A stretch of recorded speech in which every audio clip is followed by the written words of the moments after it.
이 시간에 하나님께 온전히 집중할 수 있는 복된 은혜의 시간 되기를 소원합니다.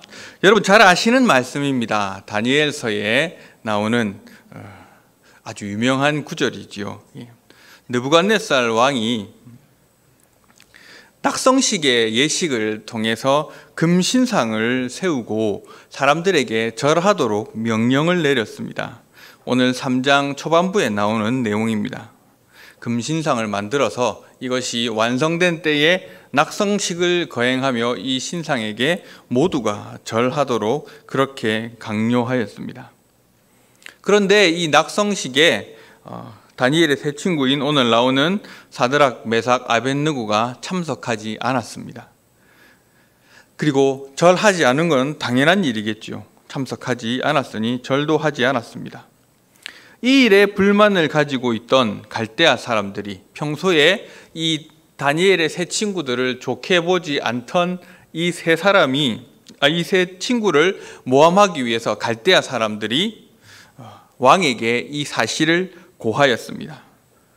왕이 조서를 내려서 법령을 만들어 가지고 금신상에 절하라고 했는데 이 사람들이 절을 하지 않습니다.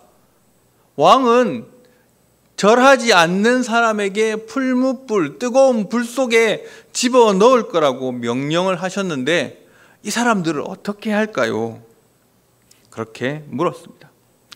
왕이 바로 그 명령을 집행하지 아니하고 이 사람을 만나서, 이 친구들을 만나서 다시금 회유를 합니다. 이러한 일이 있었다는데 사실이냐? 예. 지금이라도 기회를 줄 테니까 절해라. 내가 세운 금신상에 절을 해라. 그러면 없던 일로 해주겠다라고 말하였습니다. 그리고 만약에 이번마저도 니들이 거절하게 되면 맹렬히 타는 풀무불 속에 던져 넣을 것이다. 니들의 신이 과연 누구기에 내가 지금 이렇게 하는 일들을 막을 수 있겠냐? 내가 너희를 뜨거운 풀무불에 집어넣을 텐데 누가 구원해 줄 수 있겠느냐라며 겁을 주고 있고 한편으로는 조롱을 하고 있습니다. 이에 대해서 세 친구가 16절에 대답하여 이르되 왕이시여 우리가 이 일에 대해서 대답할 필요도 없습니다. 우리 하나님이 계신데 하나님이 우리를 지키시는 게 너무나도 당연한데 이 일에 대해서는 우리가 다시 말하는 것이 입이 아플 뿐입니다. 이러한 얘기를 하였습니다. 왕이시여 우리가 섬기는 하나님이 계시기 때문에 우리가 맹렬히 타는 풀무불에 능히 들어간다 해도 능히 건져내시겠고 또한 왕의 손에서도 하나님이 지켜내실 것입니다 라고 자신 있게 이야기하였습니다. 그래서 어떻게 됐습니까? 이 세 친구가 풀무불에 들어갔습니까? 안 들어갔습니까? 안 들어갔습니까? 들어갔습니다. 그죠? 들어가서 어떻게 됐습니까? 시신도 수습을 못할 정도로 탔습니까? 그랬습니까?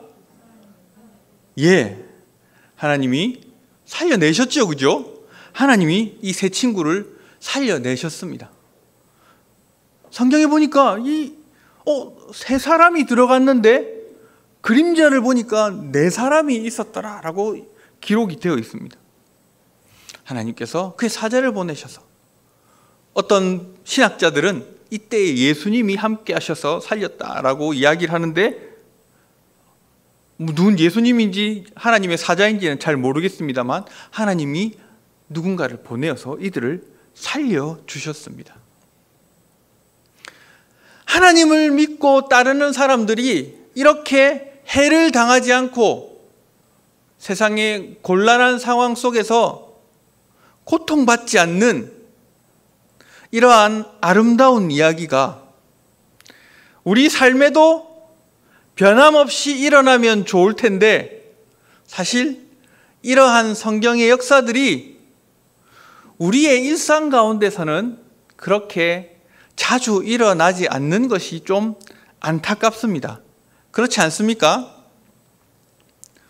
하나님을 잘 믿고 따르는 사람들은 승승장구하고 경제적인 어려움도 없고 아프지 않고 무명장수해서 하나님께 영광을 돌리고 믿지 않는 사람들에게 덕이 되고 본이 되면 좋을 텐데, 오늘날 이 땅을 살아가는 우리에게는 이 다니엘의 세 친구에게 일어났던 이런 놀라운 기적과 같은 일들이 매 순간 곤란할 때마다 일어나지 않는다는 것이 참 안타까울 따름입니다. 왜 그럴까요? 왜 다니엘 세 친구에게 일어났던 이 놀라운 일들이 오늘 우리에게는 매번 일어나지 않는 것일까요? 고민해 보셨습니까? 혹시 이러한 일 때문에 이러한 일이 나에게 일어나지 않는다고 해서 신앙을 포기하는 분들을 혹시 본 적이 있지는 않으십니까? 예수 믿으면 복 받는다며, 예수 믿으면 건강하게 오래 산다며 행여 이렇게 전도하시지는 않으셨습니까? 거짓말쟁이가 될 수도 있습니다. 왜 오늘날에는 이러한 일들이 일어나지 않는 것일까요? 우리는 곰곰이 생각해 보아야 할 것입니다. 과연 그렇게 위기를 모면하고 남들이 보기에 곤란한 상황 속에서 그 어려움을 극복해내면 그것이 과연 복일까요? 이것을 한번 잘 생각해 보아야 합니다. 과연 하나님께서 말씀하신 복이 그런 것이었습니까? 성경에서 기록하고 있는 하나님께서 우리에게 주기로 약속하셨던 복이 그런 것입니까? 위기를 모면하고 세상 사람들의 존대와 우러름을 받게 되고 어려움 없이 늘 넉넉하게 지내는 것이 하나님께서 약속하셨던 복입니까? 우리는 그것부터 잘 살펴보아야 합니다.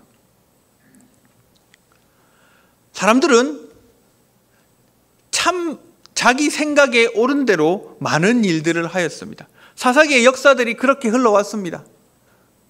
자기 소견대로 옳은 대로 행하였더라, 자기 소견에 옳은 대로 행하였더라 라고 사사기에서는 3번씩이나 기록하였습니다. 실수하고 넘어질 때마다 자기가 만들어 놓은 하나님께서 나에게 해야 할 일들에 대한 기준들을 우리가 임의로 만들어 하나님께 요구하며 살았던 시절이 있었습니다. 그때가 바로 사사시대였습니다. 우리는 하나님께서 원하시는 것이 무엇인지를 점점 잃어버리고 매일 접하는 세상의 문화와 믿지 않는 사람들과의 소통 속에서 하나님이 주실 복을 세상에 누릴 복으로 바꾸어 하나님께 요구하며 살았던 적이 많이 있습니다. 그럴 때마다 하나님께서는 우리에게 우리가 무엇을 기준으로 살아야 할지에 대한 깨달음을 항상 주십니다. 육신의 건강함을 가지고 내 마음대로 살던 때 하나님께서는 건강에 어려운 시기를 주셔서 다시금 하나님을 보게 하십니다. 물질의 어려움, 자녀의 어려움, 또 그 밖에 여러 가지 곤란한 상황들을 통해서 하나님은 우리 스스로를 돌아보게 하시고 또 우리의 기준과 관점이 다시금 하나님을 향할 수 있도록 하나님이 주신 복에 다시 집중할 수 있도록 우리를 깨우십니다. 우리를 이끌어 주십니다. 성경에서도 많은 위대한 인물들이 하나님의 엄청난 일들을 행할 때에 하나님께서 부여하신 엄청난 권한을 가지고 역할들을 감당할 때에 항상 이것을 놓치지 않도록 그들을 깨우치시고 그들을 일으켜 세우셨습니다. 우리가 잘 아는 모세 다음의 지도자 누굽니까? 자꾸 이렇게 눈꺼풀에 무게를 느끼시는 분들이 계셔가지고 오늘 계속 질문을 좀 해야 될 것 같습니다. 모세 다음의 지도자가 누굽니까? 여호수아입니다. 그죠? 여호수아입니다. 여호수아는 처음에 어떻게 사역을 시작했을까요? 겁이 났습니다. 겁이 났겠지요. 그 앞에 지도자인 모세가 원체 대단한 사람이었기 때문에 여호수아는 겁이 났을 겁니다. 그리고 모세와 함께하던 이 백성들이 어떤 백성인지 너무나 잘 알고 있었기에 여호수아는 겁이 났을 겁니다. 그래서 여호수아 1장에 보면 하나님이 수없이 얘기하십니다. 강하고 담대하라. 내가 너와 함께하겠다. 그 얘기를 하나님께서 무척 강조하십니다. 모세라는 대단한 지도자와 그 대단한 지도자를 따르면서 지도자에게 항상 반항만 하던 백성들을 이끌어야 하는 여호수아 입장에서는 무척 마음이 힘들었을 텐데 하나님께서는 그에게 담대하라고 이야기하시고 그가 담대할 수 있는 사건들을 이어서 보내주십니다. 여호수아가 지도자로 세워지자 백성들이 여호수아에게 충성을 맹세합니다. 당신이 가라고 하는 곳에 우리가 가고 당신이 하라고 하는 것을 우리가 쫓아 행하겠습니다 라고 충성을 맹세합니다. 모세 때와는 영 달라진 모습을 보이고 있습니다. 모세 때 어땠습니까? 목마르면 물 달라고, 배고프면 먹을 것 내놓으라고, 우리가 이집트에서 훨씬 잘 먹고 살았다고 투정부리던 사람들 아니었습니까? 모세가 잠시 자리를 비운 사이에 금송아지를 만들어 놓고 이것이 우리의 신이라고 그렇게 춤추며 떠들던 사람들이었습니다. 그리 말 안 듣던 사람들이 여호수아에게 충성을 맹세하였습니다. 또 어떤 일이 일어났습니까? 이제 가나안 땅에 들어가서 그 땅을 차지하기 위해 정탐꾼을 보내야 했습니다. 여호수아가 2명의 정탐꾼을 보냈습니다. 정탐꾼 하면 이스라엘의 아픈 역사가 있지요. 12명의 정탐꾼을 보냈다가 10명이 부정적인 이야기를 하는 바람에 그들이 정탐꾼의 활동기간 40일에 1년씩을 더하여서 그들은 40년 동안 광야 생활을 한 아픈 기억이 있습니다. 차라리 정탐꾼을 안 보내는 게 나을 수도 있는데 여호수아는 가나안 땅에 정탐꾼을 2명 보내었습니다. 그리고 그 2명은 이전과는 정다른 보고를 하고 있습니다. 저 땅 너무 좋은 땅인데요. 저들은 우리 밥입니다. 우리가 가면 다 이길 수 있을 것 같습니다. 이전의 기억을 완전히 뒤집는 아주 유쾌한 정탐꾼들이 나타났습니다. 기쁜 소식을 전해주었습니다. 그리고 또 요단강을 건너게 되었습니다. 요단강을 건널 때 어떤 일이 일어났습니까? 제사장들이 법궤를 메고 요단강에 발을 들이자마자 어떤 일이 일어났습니까?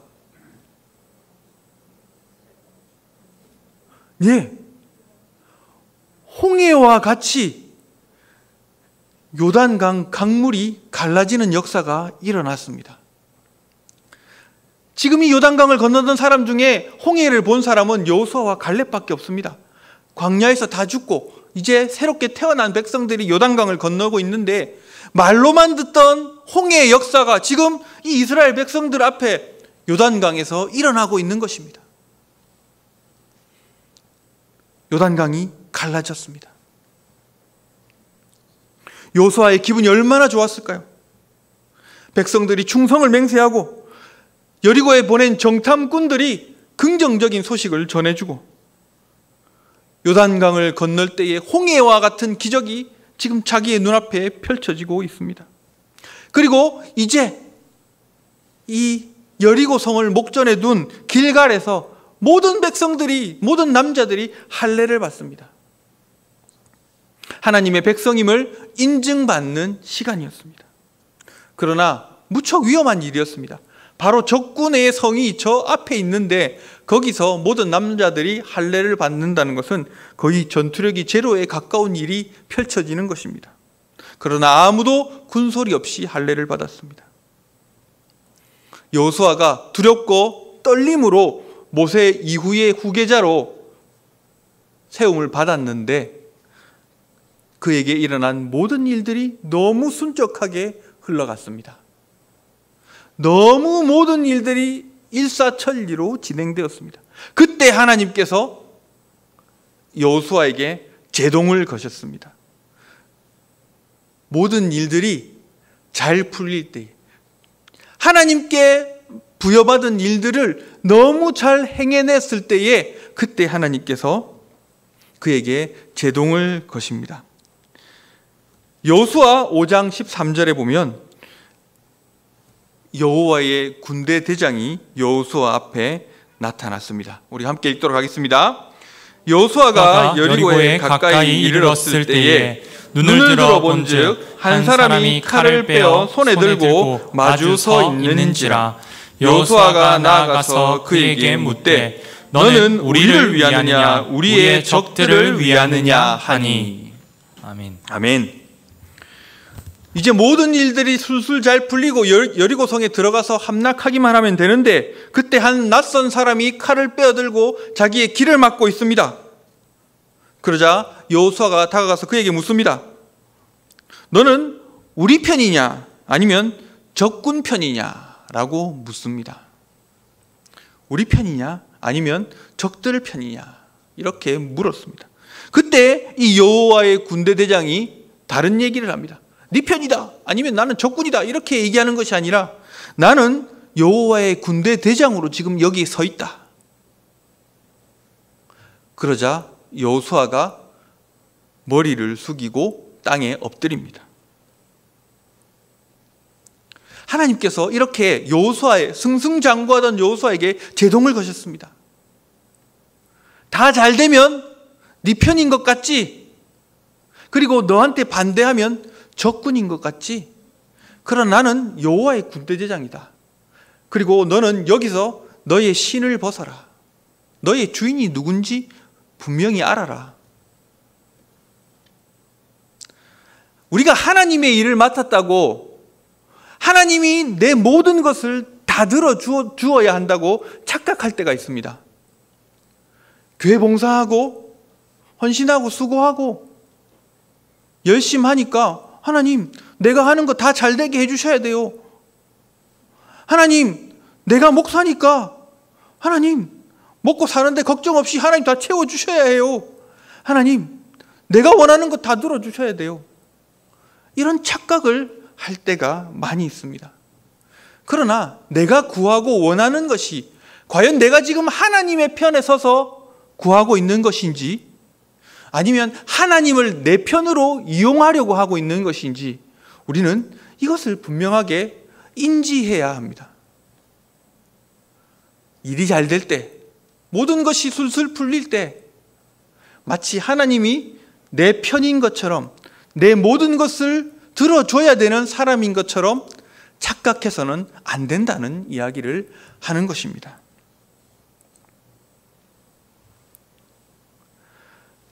다니엘의 세 친구들은 이것을 분명히 알고 있었습니다.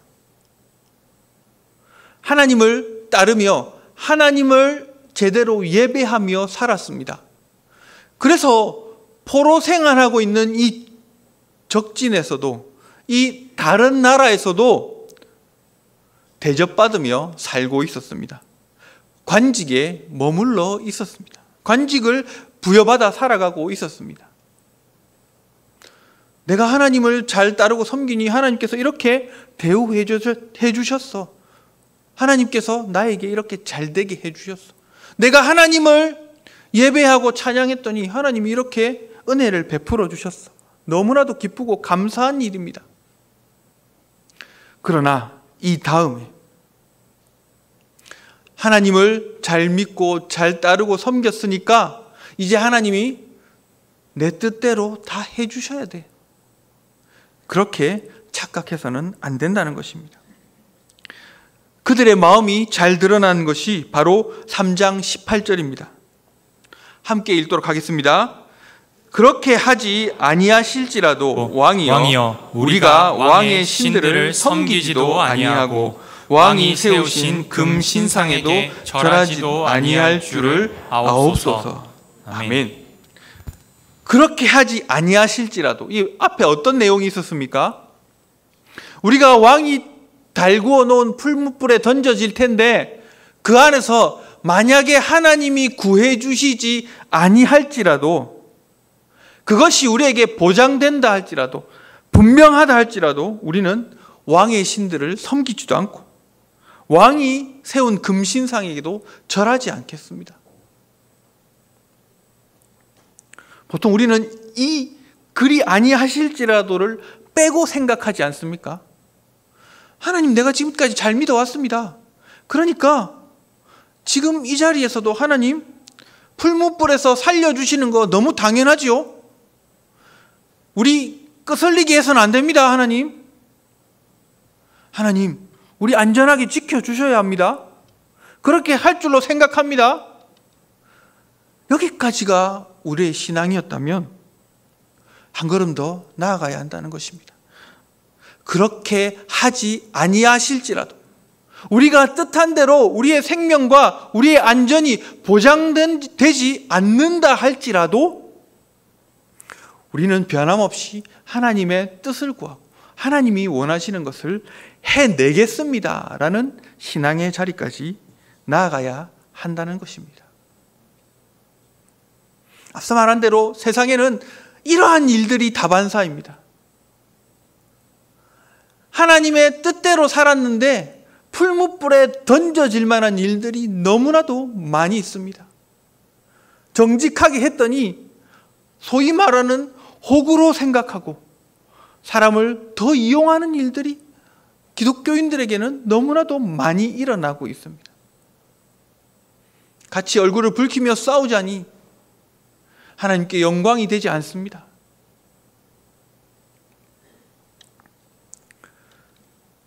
그리하지 아니하실지라도, 내가 계획하고 뜻한 결말에 이르지 아니한다 할지라도 나는 변함없이 하나님을 따르고 섬기겠습니다 라고 고백하는 저와 여러분이 되셔야겠습니다. 우리는 너무나도 많이 그리하지 아니하시기만 하십시오, 교회 가나 봅시다, 내가 신앙생활 제대로 하나 봅시다,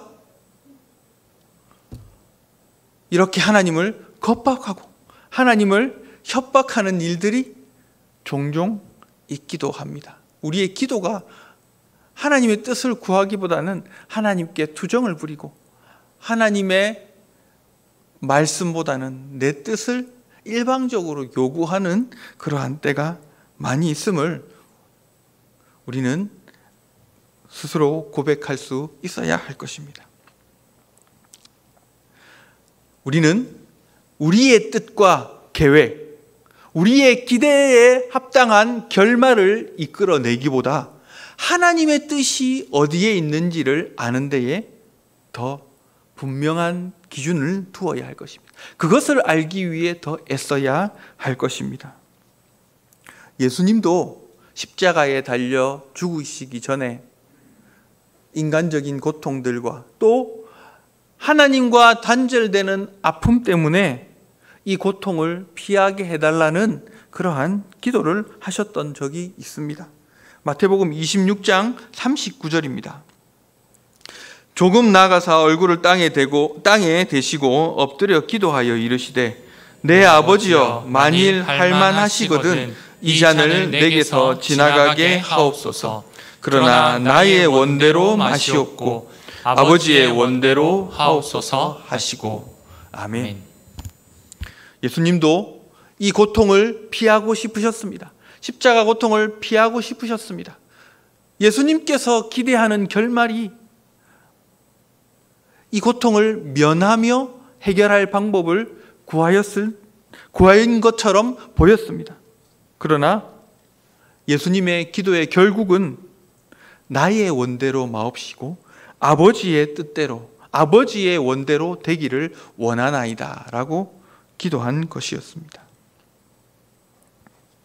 우리가 이 땅을 살아가면서 겪게 되는 여러 가지 일들과 상황 속에서 우리 또한 이렇게 기도할 수 있어야 합니다. 이렇게 기대할 수 있어야 합니다. 이렇게 하나님의 뜻을 알아가는 데에 더 집중할 수 있어야 합니다. 말씀을 정리합니다. 느부갓네살 왕이 금신상을 세우고 거기에 절하지 않는 사람들에게 풀무불에 넣을 것을 명령하였습니다. 하지만 다니엘의 세 친구는 그 신상에 절하지 아니하였고 풀무불에 던져질 위기에 놓였습니다. 그 상황 가운데서 그들은 자기들이 원하는 결말, 자기들이 세상 사람들과 함께 누리게 될 어떤 것을 구하지 아니하였습니다. 세상 사람들이 세상에서 가치를 두고 있는 건강, 재물, 그러한 것이 더 중요한 것이 아니었습니다. 하나님의 뜻을 따라 사는 것이 더 중요한 문제였습니다. 그래서 그들은 왕의 위협에도 굴하지 아니하였고 또 자기들이 편하게 얻을 수 있는 결말을 하나님께 요구하지도 아니하였으며 하나님의 뜻을 구하였습니다. 그리 아니하실지라도, 그렇게 하지 아니하실지라도 우리가 변함없이 하나님을 섬기겠노라라고 고백하였습니다. 여러 가지로 복잡하고 이해관계가 다양하고 세상 사람들과 함께 지내기 어려운 이 시대 가운데서 우리 또한 이러한 우리의 결말에 이르지 아니할지라도 우리는 변함없이 하나님을 따르고 섬기겠습니다라는 고백이 우리의 삶 가운데 이루어지기를 소원합니다. 그렇게 하나님 앞에 기도하고 간구하고 하나님의 뜻을 구하며 나아오시는 저와 여러분이 되시기를 주님의 이름으로 축원합니다.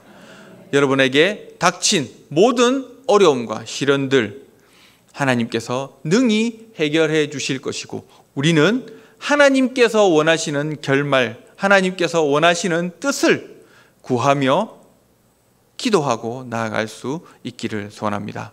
모든 것이 하나님의 은혜이고 또 하나님께서 우리를 자녀 삼아 우리에게 좋은 것을 주시는 분이심을 꼭 기억하시기를 주님의 이름으로 기원합니다.